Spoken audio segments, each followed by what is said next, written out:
আজ হঠাৎ সেই ছোট্টবেলার রবিবারগুলোর কথা মনে পড়ে গেল, যখন রবিবারের ফিক্সড মেনু থাকতো গরম গরম মাংসের ঝোল আর ভাত। আর আমরা সারা সপ্তাহের পর অধীর আগ্রহে অপেক্ষা করতাম কবে রবিবার আসবে আর জমিয়ে মাংস ভাত খাবো। আজ হঠাৎ অনেকদিন পর রবিবারে মায়ের হাতে সেই লাল লাল মাংসের ঝোল আর ভাত খেতে ইচ্ছে করলো, তাই মায়ের কাছে আবদার করলাম। আর আবদার করা মাত্রই মা দেখো এত সুন্দর একটা থালি আমার জন্য সাজিয়ে দিল। মারা বোধহয় এরকমই হয়, তাই না?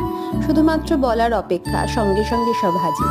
তো আজকের মেনুতে ছিল কলমি শাক ভাজা, আলু দিয়ে লাল লাল করে খাসির মাংসের ঝোল, আর এখানে ছিল হচ্ছে আমের টক গুড় দিয়ে, যেটা মা ভীষণ সুন্দর বানায়, আর সাথে অবশ্যই ভাত আর কাঁচা লঙ্কা।